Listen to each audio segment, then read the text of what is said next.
पाकिस्तान का रडार तैनात हो चुका है। तनाव भारत और पाकिस्तान के बीच चरम सीमा पर है।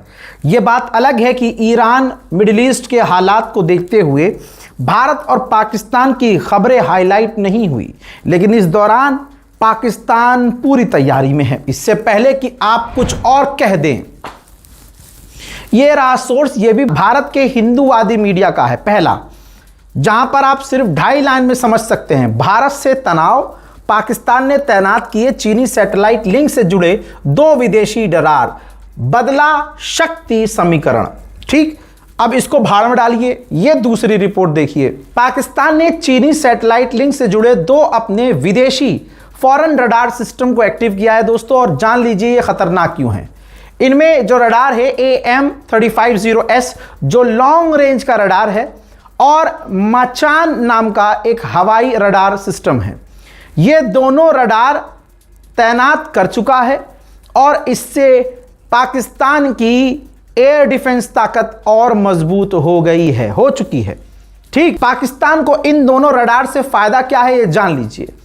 पाकिस्तान ने अपने खुद की स्वदेशी रडार सिस्टमों को चीन के जो आधिकारिक कमांड स्ट्रक्चर के साथ मिलकर स्टील्थ विमानों, क्रूज मिसाइल, ड्रोन और जैसे सैचुरेशनल हमलों एक साथ कई दिशाओं से, कई एरिया से, मतलब अगर पाकिस्तान ने जो क्या किया है, अपना खुद का बनाया हुआ रडार सिस्टम उन 2 एडवांस रडार लॉन्ग रेंज के रडार सिस्टम से लिंक कर दिया है, और वो तमाम रडार चाइना की सैटेलाइट से लिंक हैं।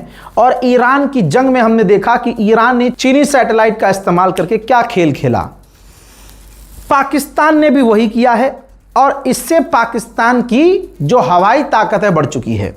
भारतीय सेना कोई भी हरकत करती है, कोई भी मूवमेंट करती है, पाकिस्तान को पहले मिनट लगता था रिस्पॉन्स करने में, अब सेकंड लगेगा।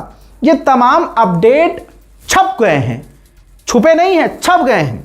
पाकिस्तान की फौज ने इसका ऐलान नहीं किया है क्योंकि पाकिस्तान नहीं चाहता कि दुश्मन को पता चले कि हमारी हवाई ताकत अचानक पीछे से हमने कितनी अपग्रेड कर ली है। अब यह खुद भारतीय एजेंसियों को पता चल चुका है कि पाकिस्तान बहुत एडवांस लेवल पर खेल रहा है और भविष्य में यह भारत के लिए ऑब्वियसली सीधा खतरा है। सलाम, नमस्ते, सत श्री अकाल।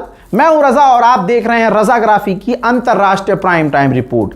एक वीडियो के अंदर दुनिया की तमाम बड़ी खबर आसान और सिंपल भाषा में आपके सामने। मेरे दोस्तों, सोचिए, मोदी सरकार के रहते हुए भारत तरक्की किया है या भारत नीचे गया है? जो सरकार देशभक्त बनती थी कि भारत मजबूत हो गया है, भारत ये हो गया है, कई तरह के सवाल हैं। लीजिए, सवाल भी पहले हिंदूवादी अखबार से दिखाता हूं। पाकिस्तान की सैटेलाइट, पाकिस्तान ने चीन की मदद से लॉन्च किया EO3 सैटेलाइट। भारत के SBS-3 मिशन पर सवाल, खतरे की घंटी। जाहिर सी बात है, चाइना जिसके साथ, वो पीछे कैसे हो सकता है? चाइना अभी से नहीं, पाकिस्तान को काफी लंबे समय से एडवांस टेक्नोलॉजी अपने सैटेलाइट में उसकी रॉकेट घुसाकर आसमान में भेज चुका है, और अब एक बार फिर से पाकिस्तान की सैटेलाइट अंतरिक्ष में है। और जो हमारी सैटेलाइट है और जो सैटेलाइट मिशन है, उस पर कई तरह के सवालिया निशान खड़े हो गए हैं कि हम कितने पानी में हैं। उधर पाकिस्तान और अफगानिस्तान की भी अभी लड़ाई खत्म नहीं हुई है। अफगानिस्तान ने बताया कि पाकिस्तान की फौज ने आतंकी हमला किया जिसमें 4 हमारे लोग मारे गए, 5 घायल हैं। तालिबान और पाकिस्तान का भी जो तनाव है वो बहुत ज्यादा है। एक बात याद रखिएगा, 5 साल से मैं कहता आ रहा हूं कि चाइना पर भरोसा करना नुकसानदायक है। आज उसी चाइना के साथ मोदी सरकार हाथ मिला रही है, अपनी 56 इंच की नकली छाती मिला रही है। लेकिन रिपोर्ट क्या कह रही है? चाइना हमारे एडवांस और सीनियर रिटायर फौज के कमांडर और जनरलों को नौकरी देने के बहाने, उनसे आर्टिकल लिखवाने के बहाने हमारी फौज की जानकारी मांग रही है, सेना की खुफिया जानकारी मांग रही है। यानी जाने अनजाने में हमारे सीनियर कमांडेंट, लेफ्टिनेंट जनरल जो रिटायर्ड हैं, उनको एज अ राइटर उनको नौकरी दे रही है, अच्छा पैसा दे रही है, और बहानों से हमारी फौज की जानकारियां, हमारी ताकत की जानकारियां मांग रही है। उधर नेपाल के हाथ में लड्डू ही लड्डू, इधर भी लड्डू चाइना की तरफ से, अमेरिका की तरफ से लड्डू, और इधर से हाँ बगल में भारत का भी लड्डू है। हाँ लाला, ये देखिए भारत के जो फॉरेन सेक्रेटरी हैं हमारे माननीय विक्रम मिश्री, ये नेपाल जाएंगे और बालेन शाह की सरकार को मनाएंगे पटाएंगे। और बालेन शाह ने भारत से कुछ डिमांड रखी है, भारत के साथ रिश्ते रखने के लिए, बनाए रखने के लिए, बढ़ाने के लिए, उन शर्तों पर काम करेंगे, अपनी शर्त नहीं रखेंगे। नेपाल की नई सरकार की माननी पड़ेगी, पड़ोसी है भाई, और पड़ोस को अमेरिका 6 लड़ाकू हेलीकॉप्टर ऑफर कर चुका है। चाइना कह रहा है कि भाई साहब पूरा नेपाल हम डेवलप करेंगे, पैसा आपसे लेंगे नहीं। ऐसे में देखते हैं कि भारत क्या ऑफर करता है। उधर आइए 2025 में कौन से देश ने अपनी फौज पर सबसे ज्यादा पैसा खर्च किया है। पहले नंबर पर अमेरिका है और दूसरे नंबर पर चीन, तीसरे नंबर पर रूस है और चौथे नंबर पर जर्मनी और पांचवें पे है भारत 92.1 बिलियन डॉलर। ठीक, सऊदी अरब, यूक्रेन, यूके, जापान और फ्रांस, ये टॉप के 10 देश हैं, जिसमें टॉप 5 में हमारा देश भी शामिल है। बहुत पैसा खर्च हमने फौज पर किया है, हथियारों पर किया है। हजरात, यहां फौज की बात आई है तो मैं भारत सरकार से यही निवेदन करूंगा कि हमारी जो फौज है, जो हमारी चाहे बीएसएफ हो, चाहे कोई भी फौज हो, कोई भी बटालियन हो, भाई इनकी तनख्वाह अच्छे लेवल पर बढ़ा दी जाए। इतनी तनख्वाह रख दी जाए कि आज का जो नौजवान फौज से दूर भागने की कोशिश करता है, फौज में शामिल होने से घबराता है, वो इतनी मेहनत करे, और मेहनत करते हैं, लेकिन फिर उनकी मेहनत को और बल मिले कि भाई फौज में जाना है, बीएसएफ में जाना है, बॉर्डर सिक्योरिटी फोर्सेस में जाना है, आरपीएफ में जाना है, हमें कोई भी हमारे देश की बटालियन हो, भाई सैलरी मिनिमम जो सेट की जाए 1 लाख सेट की जाए। आप 1 लाख सेट करो और मैक्सिमम 5 लाख सेट करो। हमारे मुल्क के पास बहुत पैसा है भाई, लेकिन करप्शन ही ऐसा है, नेता ही मजे ले रहे होते हैं, तो हमारे देश के जवान कहां से भाई अपनी, तो फिर करप्शन और होगी। कानून पक्के कर दीजिए, मजबूत कर दीजिए कि भाई अगर किसी फौजी की 2 लाख तनख्वाह है, किसी पुलिस अधिकारी की 2.5 लाख तनख्वाह है, और अगर वो कुछ करप्शन करता हुआ पाया गया तो जिंदगी भर के लिए उसको सजा मिल जाए। कभी वो सरकारी, वह कानून पक्के कर दो, आप सैलरी तो अच्छी रखो। मैं तो अपनी यहां तक कि जो हवलदार है ना भाई, बिल्कुल 0 लेवल का एंट्री, भाई मैं चाहता हूं कि उनकी भी तनख्वाह इतनी अच्छी हो कि भाई पहली बात, अगर 1% उसके अंदर ईमानदारी है तो करप्शन वो कभी ना करे, नहीं करेगा भाई। जब उसकी बेसिक नीड उसकी तनख्वाह से पूरी होगी तो वो किसी के आगे झुकेगा क्या। और अगर कोई फिर भी गलत हरकत करता गया और पाया गया, वो जिंदगी भर के लिए उसे सजा मिले। उधर आइए अगली खबर पर, रशिया ने भारत को एक बार फिर से अपनी 1500 किलोमीटर दूरी की मार करने वाली कैलिबर PL क्रूज मिसाइल भारतीय नौसेना सबमरीन के लिए ऑफर कर दिया है। भारत ने अभी तक इस पर जवाब नहीं दिया है। अमेरिका की दादागिरी अभी जो मर चुकी है, फड़फड़ा रही है। ताइवान से अमेरिका कह रहा है कि अपना डिफेंस बजट बढ़ाओ चाइना को देखते हुए। अब आप सोचिए, क्या ताइवान कभी भी चाइना से जीत सकता है? नहीं। ताइवान तो इसलिए फड़फड़ा रहा था कि पीछे से बैक सपोर्ट अमेरिका का था। अमेरिका को रगड़ दिया ईरान ने, तो ताइवान के लिए कभी अमेरिका फिलहाल तो खड़ा नहीं हो सकता। और अगर ताइवान को अमेरिका कह रहा है बजट बढ़ाओ, हथियार खरीदो, तो ताइवान हथियार किससे खरीदेगा? अमेरिका से। फायदा किसका होगा? अमेरिका का। यह है अमेरिका की नीति। यहां तक कि जो नेपाल के बालेन शाह हैं प्रधानमंत्री नए, भाई वो छोड़ थोड़ी ना रहा अगला आदमी किसी को। यहां तक कि पुरानी जो सरकार थी उसने चीन के साथ जो भी इंफ्रास्ट्रक्चर, रोड के लिए, मेट्रो के लिए, सड़कों के लिए जो भी डील्स की थी, सबकी जांच शुरू कर दी। कितना पैसा आया, कितना हमारे मुल्क में लगा, जांच के आदेश दे दिए हैं अगले ने। मेरे दोस्तों, अजरबैजान और तुर्की की अपडेट यह है कि दोनों ने मिलकर, अजरबैजान और तुर्की ने मिलकर मिलिट्री एक्सरसाइज शुरू की है। हजरात, उधर पाकिस्तान और चाइना के बीच कई अहम डील हुई है, जिसमें पानी, फार्म और चाय की पत्ती, इन तीनों की डील शामिल है। यानी खाना, पानी, अनाज की भी पाकिस्तान और चाइना के बीच अहम डील हो गई है। वहीं इटली ने एक चाइना के हैकर को अपने मुल्क इटली से गिरफ्तार किया और उसे अमेरिका को सौंप दिया। कनाडा के प्रधानमंत्री ने कहा कि अमेरिका अब बदल चुका है, वो पहले जैसा नहीं है। यह उसका राइट है, बदल सकता है और हम उसका जवाब दे रहे हैं, हमारा इसमें फायदा है। उन्होंने आगे यह भी कहा कि पहले अमेरिका हमारी ताकत था और अब अमेरिका हमारी कमजोरी है। उधर मेरे दोस्तों, जिससे सारी दुनिया खौफ खाती है, जो नाश्ते में भी ससुरा मिसाइल टेस्ट कर लेता है, उससे मिलने पहुंच गए रशियन डिफेंस मिनिस्ट्री के पूरी टीम। हां, अब आप सोचिए, ट्रंप क्यों नहीं नॉर्थ कोरिया से कांपेगा, ट्रंप क्यों नहीं रशिया से डरेगा। अगर आप ध्यान देंगे तो ये गुलाबी सुअर डोनाल्ड ट्रंप दुनिया के जो 2-4 टॉप के खतरनाक लीडर हैं उनसे भिड़ता नहीं है, लेकिन बाकी तमाम उनको दोस्त बनाता है, बाकी तमाम देशों को धमकाता है। सभी को पता है कि डोनाल्ड ट्रंप कितना गिरा हुआ इंसान है, लेकिन डोनाल्ड ट्रंप के इवेंट में इस व्यक्ति ने जो गोलीबारी की, उसको गिरफ्तार किया।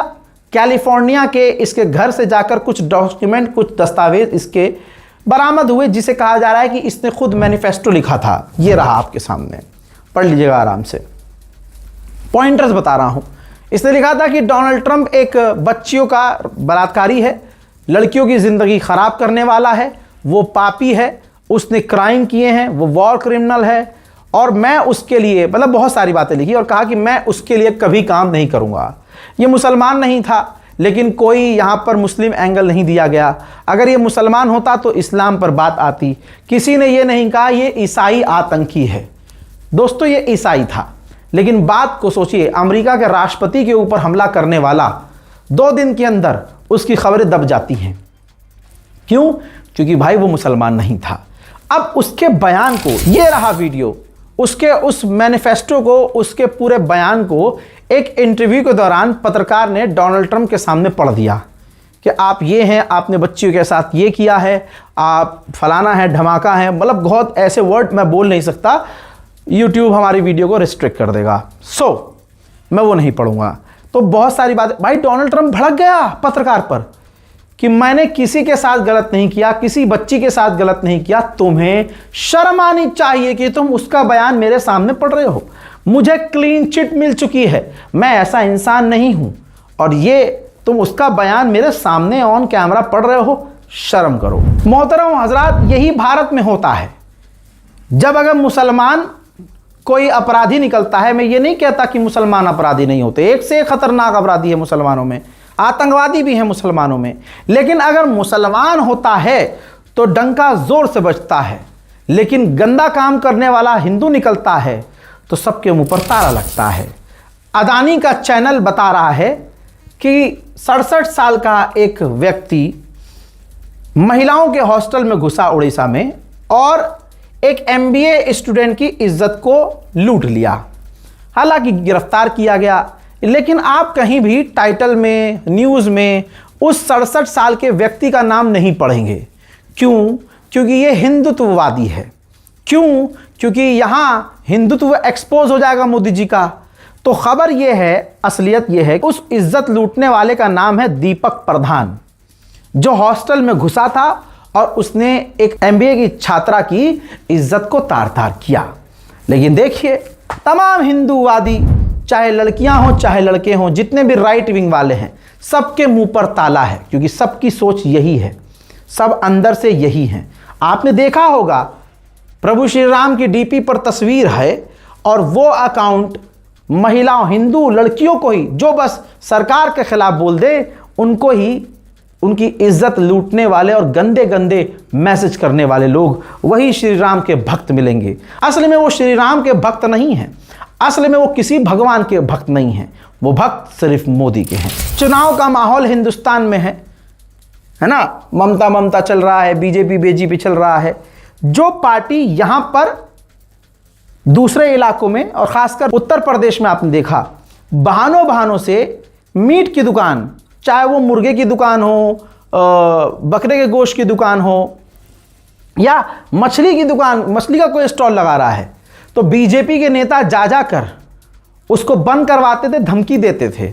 और सोशल मीडिया पर बैठे हुए भजपिल्ले बकरीद आने वाला है, चीखना शुरू कर देंगे, अरे ये तो यार जानवर है, गाय माता नहीं लेकिन है तो बकरा, है कितने जालिम हो तुम। ये कहने वाले ये वही लोग हैं जो होली पर नशा करके सुबह से शाम तक बकरे का गोश्त खरीदने के लिए लाइन में लगे रहते थे। ये बकरीद पर ज्ञान देंगे। और यही पार्टी वाले आज ये देखिए चुनाव जब हो रहा है तो वहां कह रहे हैं, सोचिए कि 4 तारीख के बाद पूरा देश बंगाल की मछली खाएगा। ये अजय आलोक जी कह रहे हैं, बीजेपी के स्पोक पर्सन हैं। वेस्ट बंगाल में इलेक्शन है, वेस्ट बंगाल में जो भाजपाई यहां आकर कहते थे कि नहीं नहीं नहीं गो ये मीट मीट बंद होगा हिंदुत्व, वो वहां जाकर मीट खाने का चैलेंज ले रहे हैं और चैलेंज दे रहे हैं। आप सोचिए पूरी दुनिया इन बीजेपी के नेताओं पर हंसती क्यों है। आप सोचिए कि हंसने से क्या होता है, जीत तभी ही जाते हैं। और मैं फिर से कह रहा हूं मोदी जी ही जीतेंगे, भाजपा ही जीतेगी। तैयारी आप देख रहे हो ना, आईपीएस आईएएस जैसे अफसर बीजेपी के लिए काम कर रहे हैं। अब आप इन साहब को देखिए, बीजेपी के टॉप के नेता हैं ऐसे बहुत सारे जो आड़े टेढ़े बयान दे रहे हैं। सोचिए भाई, ये आदमी कह रहा है चुनाव की रैली में भाषण में कि मैं अपनी गाड़ी में एसी नहीं चलाता, ना मेरे घर में एसी चलता, ना मैं एसी में रहता हूं, मैं अपनी जेब में प्याज रखता हूं और प्याज लू और गर्मी लगने नहीं देती। आप सोचिए, इसका दफ्तर खोल के देखिए, इनके घर में जाकर देखिए, भाई साहब पखाने में भी आपको एसी मिल जाएगा और ठंडक मिल जाएगी। ये अपनी जेब में प्याज लेके चल रहे हैं और दिखाया कर रहे हैं दुनिया को बेवकूफ। जहां इस वक्त पूरी दुनिया में सबसे ज्यादा गर्मी भारत में पड़ रही है और पड़ने वाली है, ऐसे में ये कह रहे हैं प्याज से।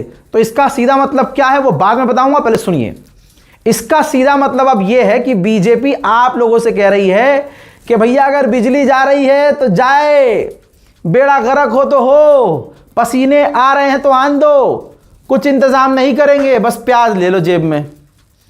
ये तमाम भारतवासियों को दोबारा बेवकूफ बनाया जा रहा है। कमाल ये है कि बन भी रहे हैं लोग, उनको पता है, क्योंकि वो भक्त इतने ज्यादा है, उनको पता है कि बेवकूफ बना रहा है लेकिन हमें बनना है मोदी पगलू। हजरात मोहतरम, अंतरराष्ट्रीय प्राइम टाइम रिपोर्ट में इतना ही। अपनी राय कमेंट सेक्शन में लिखिएगा जरूर। हमारे चैनल रजाग्राफी अनस्क्रिप्टेड को जरूर सब्सक्राइब कीजिएगा। फिलहाल के लिए इस रिपोर्ट में इतना ही। जय हिंद।